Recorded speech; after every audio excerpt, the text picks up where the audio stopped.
el Instituto Renacimiento les está exhortando que aquellos que tienen algún atraso económico, pues si al momento no pueden cubrirlo, por ahí lleguen a un acuerdo con la administración. Nada más les paso ese mensaje. Bueno, después del mensaje, ¿alguien quiere hacer alguna síntesis de la clase anterior para dar inicio?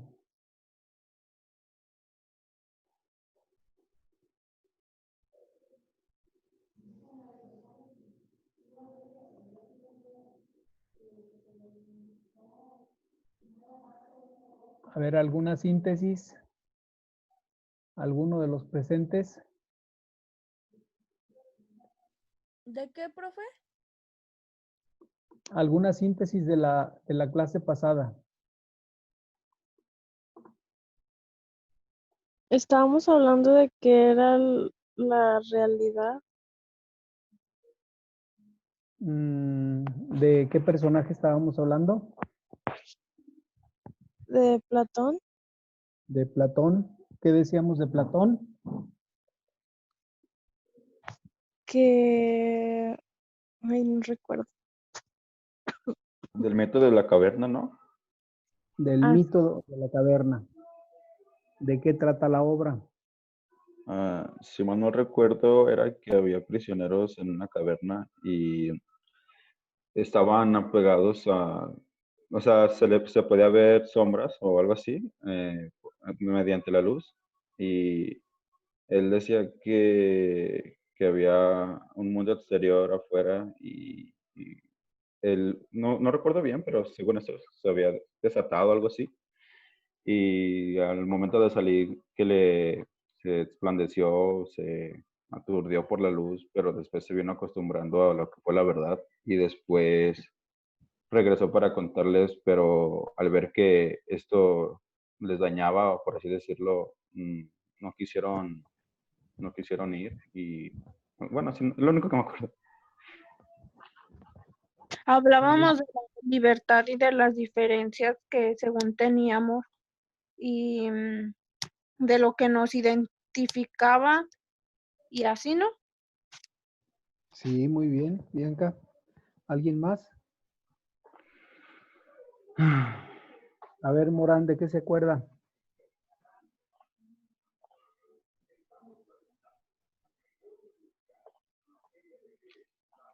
No, pues la verdad no estaba en la otra clase, maestro. Bueno, muy bien. Bueno, entonces, por favor, no se les olvide subir su asistencia a la plataforma y sus tareas a tiempo. Recuerden que toda tarea que se envía de forma tardía ya no cuenta, es decir, el sistema automáticamente ya no lo contabiliza. Las únicas tareas que va a contabilizar son las que se entregan en tiempo y forma. Por favor, si le entregan 3, 4 horas después de lo que les marca ahí, pues ya no se las registra. Nomás dice tarea entregada tardía un día con 8 horas o 1 hora con 28 minutos, es decir, va marcando. Bueno, el tema que vamos a tratar ahora es el tema de la Ética a Nicómaco. El autor es Aristóteles. ¿Quién fue Aristóteles?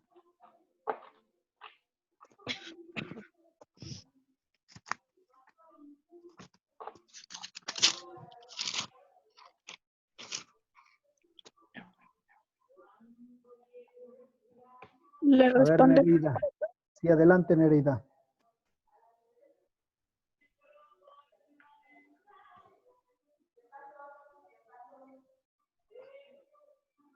Adelante, ¿quién fue Aristóteles?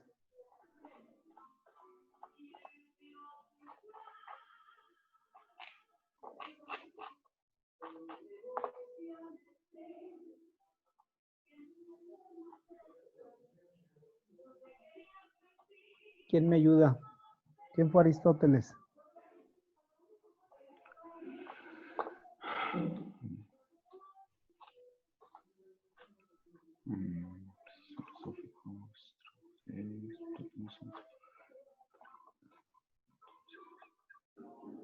¿Nadie? Yo- Adelante. Aristóteles fue un filósofo, matemático y lógico nacido en el 384 antes de Cristo en la ciudad Estagira, Grecia. Su padre fue reconocido como médico del rey Amintas III de Macedonia. A los 17 años fue cuando muere su padre Proteno de Atarneo. Su tutor le manda a la escuela intelectual de Grecia para que estudiara Platón.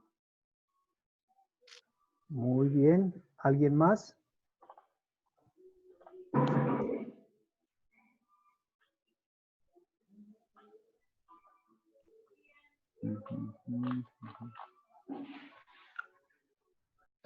¿Alguien más?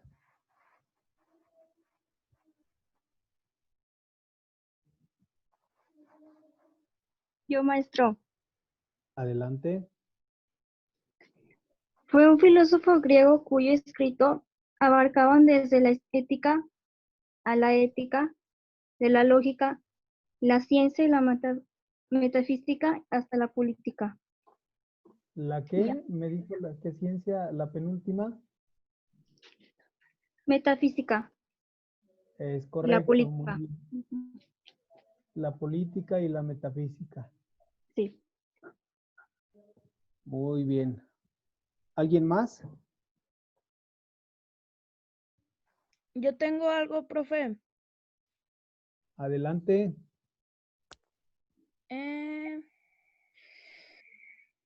Aristóteles fue un filósofo polímata y científico nacido en la ciudad de Estagira, al norte de la antigua Grecia. Es considerado junto a Platón el padre de la filosofía occidental. Sus ideas han ejercido una enorme influencia sobre la historia intelectual de Occidente por más de 2 milenios.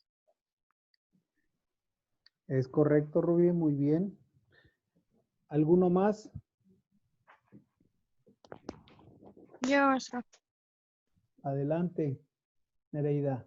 Aristóteles fue un filósofo griego cuyos escritos abarcaban desde la ética, la estética, la lógica, la ciencia, la metafísica hasta la política. Nacido en el año 384 a.C. en Estagira, situada a 55 kilómetros de la moderna Salónica, era hijo de Nicómaco, Nicómaco. ay, el cual fue médico personal del rey Amintas de Macedonia.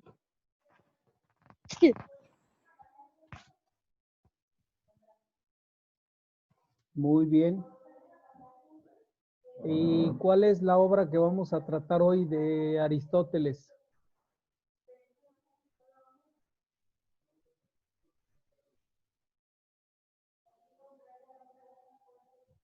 Ética ¿Qué obra? Nicomaquea. Ética Nicomaquea. ¿Alguien leyó algo sobre la obra?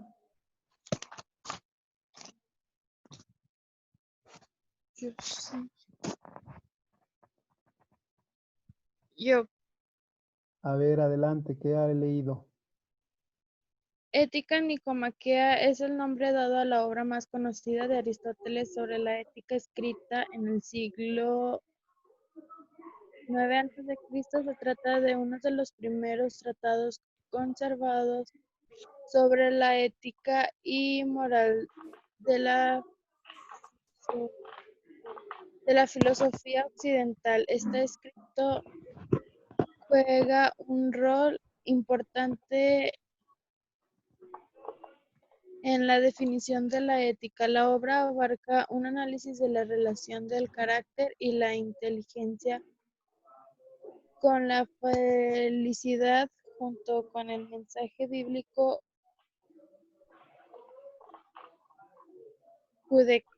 judeocristiano, constituye uno de los principales fundamentales sobre lo que posteriormente se eligió la ética occidental. Muy bien. ¿Alguien tiene algo más? Yo, maestro, Adelante, Morán. ética nicomaquea o ética a Nicomaco es el nombre dado a la obra más conocida de Aristóteles sobre ética, escrita en el siglo IV a.C. Se trata de uno de los primeros tratados conservados sobre ética y moral de la filosofía occidental. ¿Qué más, Morán? Y ya es todo.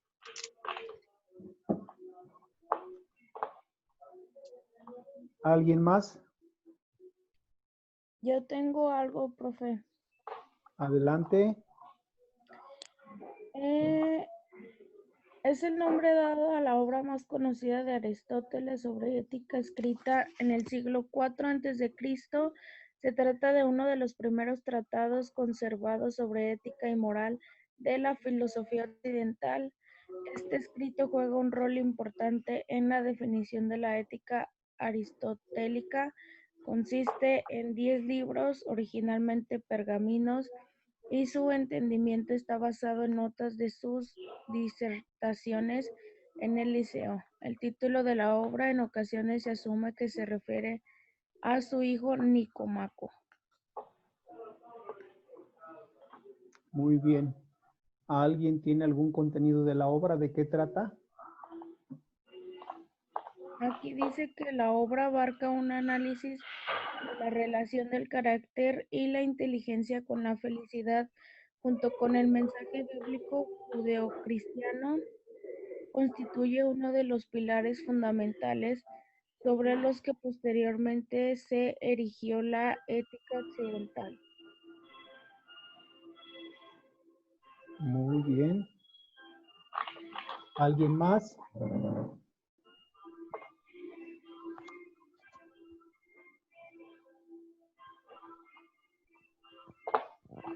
Bueno, vamos a introducirnos un poquito a la obra. La obra, la ética Nicómaco, comienza afirmando que toda acción humana se realiza en vistas a un fin. Es decir, todos los actos humanos tienen un fin antes de ser realizados. Los actos no son mera casualidad. Estamos hablando de actos humanos. ¿Alguien me quiere decir qué son los actos humanos?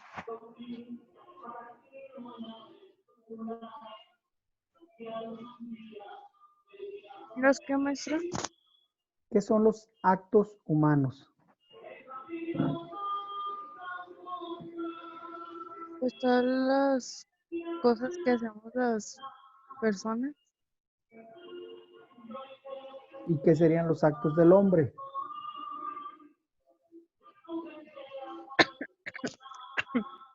¿Son lo mismo los actos humanos que los actos del hombre?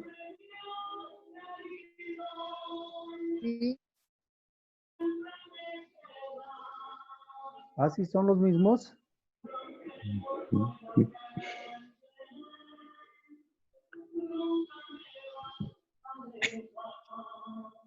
Del hombre, o sea, género masculino. No, hombre, género humano. Sí.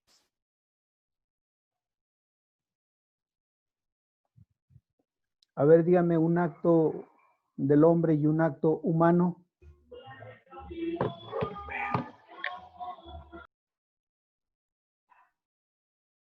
Pues son como todas las acciones, ¿no? Que hace el humano. ¿Y las del hombre? Pues son las mismas, ¿no? ¿Alguien está de acuerdo o difiere?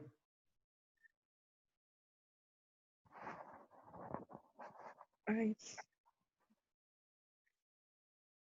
Pues depende del punto de vista de la moral, ¿no, profe? Ya cada quien juzga si son buenas o malas las acciones. A ver, les clarifico. Los actos humanos son todas aquellas acciones que el hombre realiza con conocimiento y libre voluntad. Repito, los actos humanos son todos aquellos que el hombre realiza con conocimiento y libre voluntad. Antes de hacer una cosa, yo sé de qué es lo que estoy haciendo y lo hago libremente o no lo hago, yo decido. Y los actos del hombre son todos aquellos actos que proceden de las potencias vegetativas y sensitivas del humano, del hombre. Por ejemplo, la circulación, la digestión, es decir, sobre la digestión y sobre la circulación, nosotros no tenemos control. Nosotros no podemos decirle por voluntad, detente corazón, ya no palpites. Tampoco puedo decirle a la digestión, ya comí, ahora sí, espérate, ahorita no comienza la digestión, espérame un ratito. Esos actos son comunes a todos y no dependen de la voluntad del sujeto. Los únicos actos que dependen de la voluntad del sujeto son aquellos donde entra la voluntad expresa del ser humano.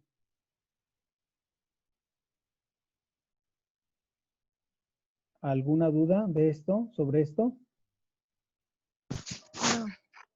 No. Bueno, entonces ya saben qué son los actos humanos. Pregunta para examen. ¿Qué son los actos humanos y qué son los actos del hombre? Sí. Aunque lo realiza el mismo sujeto, no son los mismos. Unos dependen de la voluntad y los otros no. Los otros son meramente naturales, en los cuales la voluntad no puede intervenir porque no depende de la voluntad. Es un proceso natural, instintivo, en el que la voluntad no puede participar. ¿De acuerdo? Sí. Sí. Sí.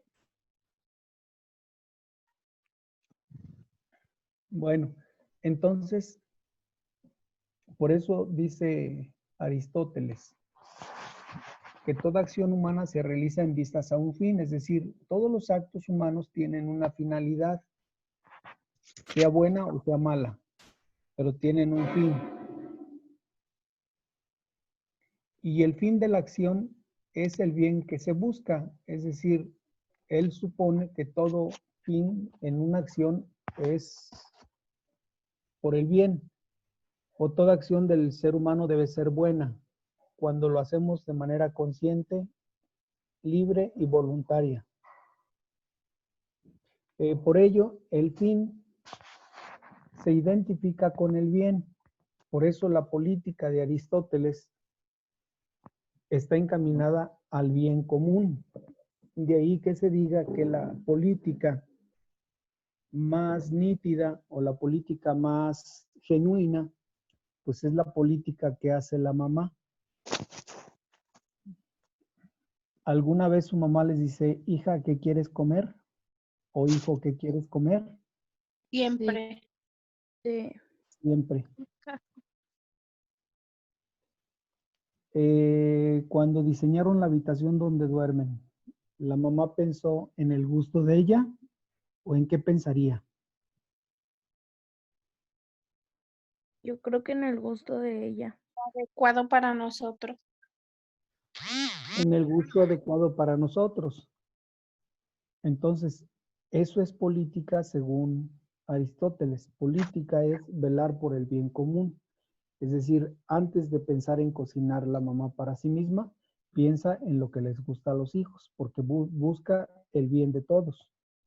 Antes de diseñar una habitación, piensa en el gusto del hijo. O sea, la mamá nunca piensa en hacer una cosa que le disgusta al hijo, sino que le guste y que se sienta a gusto. Esa es política, según lo dice Aristóteles. Por eso esta obra se atribuye a Aristóteles, quien se dirige a Nicómaco, al parecer es su hijo, con el cual en toda la obra va a mantener un diálogo, donde le va a enseñar propiamente lo que vendría siendo la vida. De aquí que la Ética Nicómaco es el libro más influyente de la filosofía moral, pues que es una consecuencia de la política, como la moralidad es la política, entonces la política es velar por el bien común. Por ello, él plantea en esta obra una cuestión de la virtud, es decir, cómo debe actuar el hombre, cómo debe razonar y sobre todo cómo debe contemplar la realidad. Porque el fin de todo acto humano siempre es bueno o debe tender a la bondad.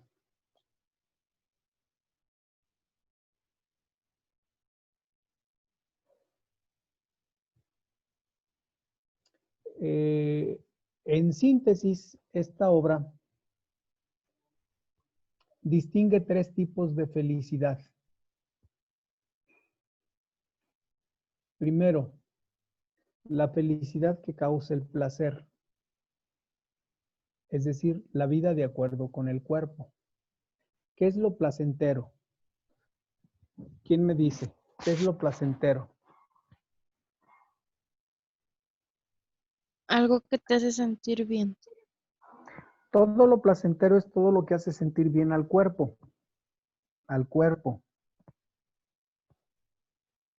Por ejemplo, si a un niño le ponen frituras, le encantan las frituras y le ponen un plato de verduras, pues las verduras, si le encantan las frituras, no le van a causar placer el comer verduras, ¿o sí? No, Entonces no le causan placer. Por eso el placer es todo lo que le causa agrado al cuerpo. Esta sería la primera. La segunda, la política. La política según la retórica de vida y el honor. ¿Qué es la política? Bueno, pues es velar por el bien común.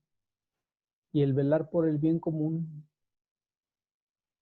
pues eso honra a las personas. Por eso la celebración del 10 de mayo, pues nosotros honramos a la mamá con algún presente o por lo menos festejando su día, el Día de las Madres. Es decir, de esa manera le honramos. Acabamos de pasar el Día del Padre. Pregunto, ¿alguno de ustedes celebró esta festividad? sí, ¿Cómo honran a su padre?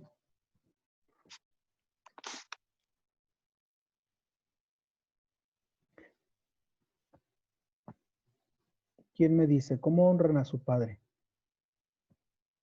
Pues le festejamos y le dimos regalos, igual como el 10 de mayo.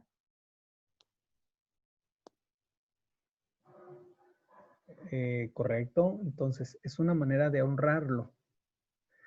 Y lo último, que es algo que está a veces un poquito distante de la grande mayoría de la población, que es la meditación.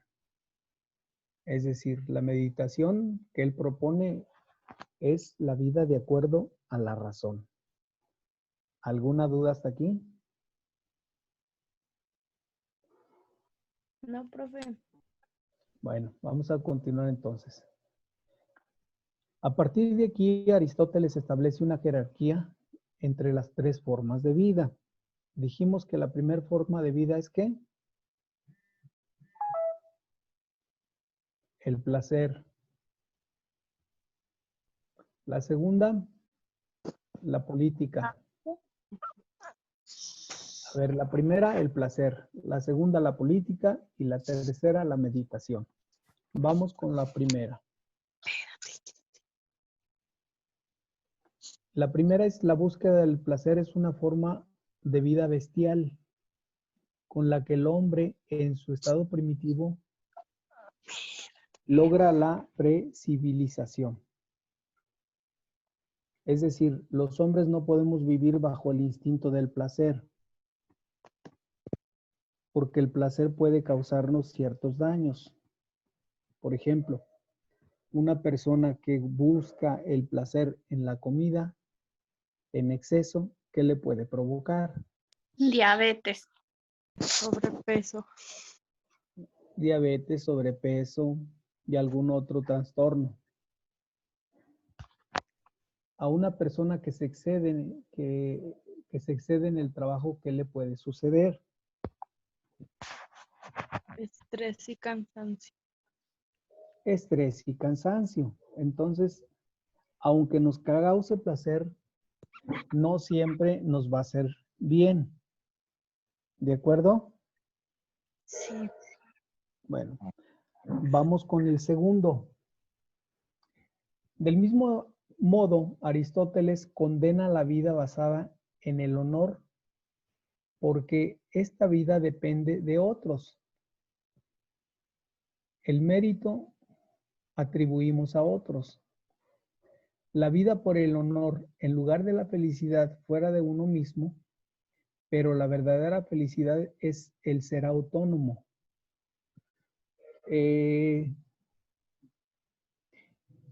Llegamos a pensar que muchos de nosotros actuamos de acuerdo a cómo les agrada a otros. Por ejemplo, algunos de nosotros hacemos las cosas que les gustan a los papás. Otros hacemos lo que les gusta a los amigos. Y esto ustedes pueden verlo en jóvenes que son así medios graciosos y que las gracias las hacen debido a que los amigos o compañeros les aplauden. Hay personas que se visten como les gustan a otros, incluso a veces hasta en el noviazgo.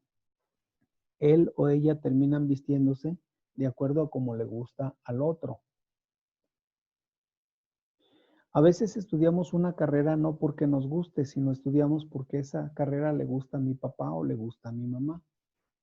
A veces tengo amistades porque esas amistades le gustan a mi familia. ¿Alguna vez nos hemos preguntado si eso es lo que me gusta a mí?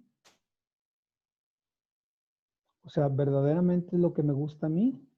¿O hago las cosas porque les gustan a otros? ¿Me visto así porque a mí me gusta? ¿O me visto así porque así me dicen que me tengo que vestir? Entonces, Aristóteles lo que propone aquí es la autonomía, porque la grande mayoría vivimos bajo la heteronomía, es decir, vivimos bajo el criterio de los demás, bajo la regla de los demás, pero no bajo nuestro propio criterio. Entonces, la intención en este segundo punto sobre la política es una política de autonomía. ¿Qué es la autonomía? Pues la autonomía no es otra cosa más que la decisión personal con la conciencia de que yo voy a asumir todo aquello que resulte negativo o malo para mí.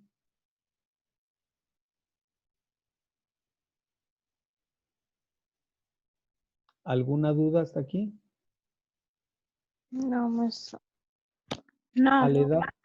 A la edad que tienen ustedes, ¿se consideran personas autónomas? Sí.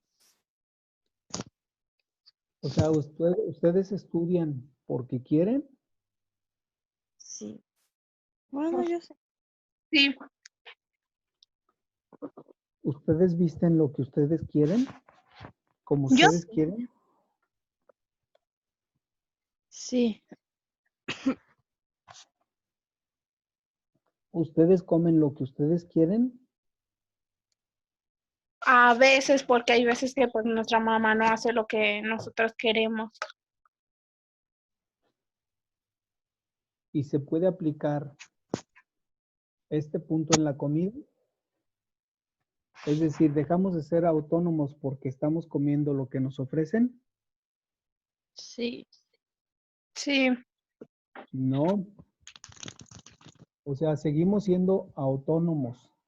O sea, la autonomía más bien es la decisión que yo tomo cuando voy a decidir algo.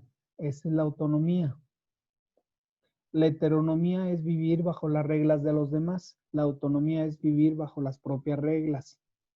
Lógico, estas reglas sin perjudicar, sin dañar a nadie en particular. Todo ser humano alcanza su autonomía, no solamente cuando ya es autosuficiente, sino cuando decide por cuenta propia sobre su propia vida. Ahí comienza la verdadera autonomía. Ahora, la autonomía no es hacer lo que me da en gana. Autonomía es asumir de manera racional mis decisiones y asumir las consecuencias. Eso es autonomía.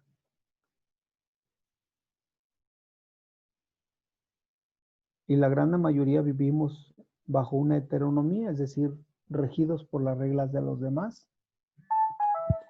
Porque a veces no tengo la capacidad para pensar o teniéndola no la utilizo. O bien es más cómodo vivir bajo lo que los demás piensan de mí que lo que yo pienso de mí mismo.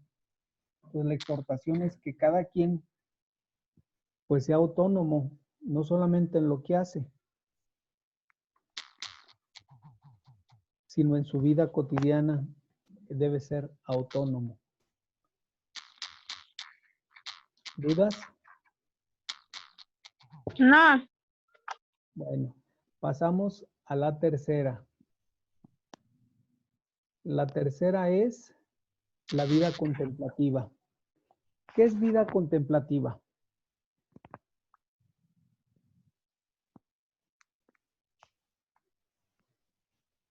¿Qué es qué, profe? ¿Qué es vida contemplativa?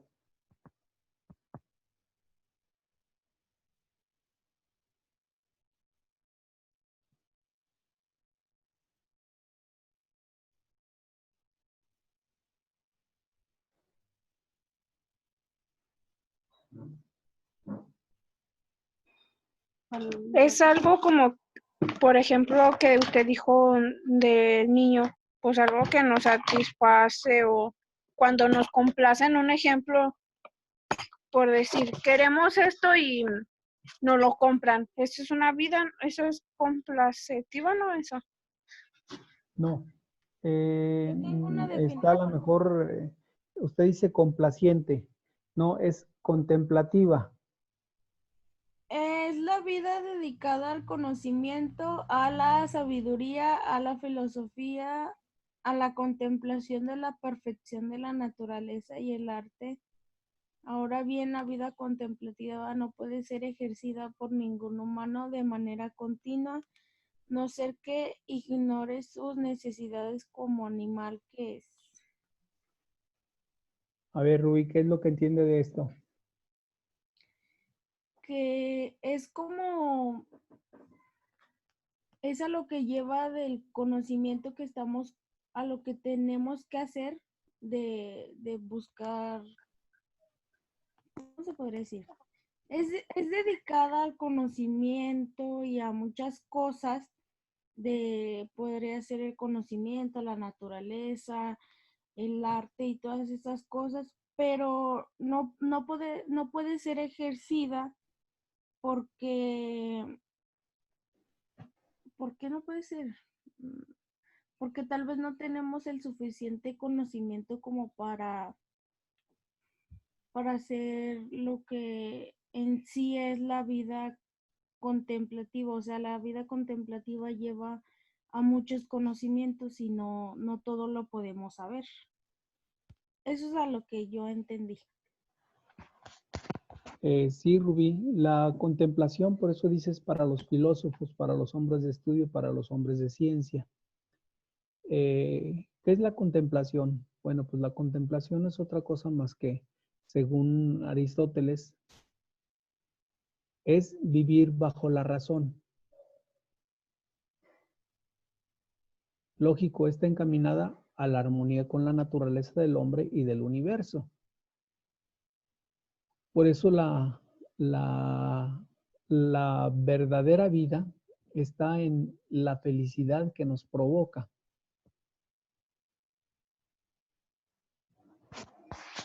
Él sostiene que la verdadera vida del hombre es la felicidad.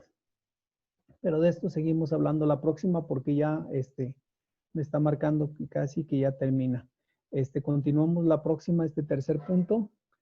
Y por favor suban sus tareas, suban sus asistencias y nos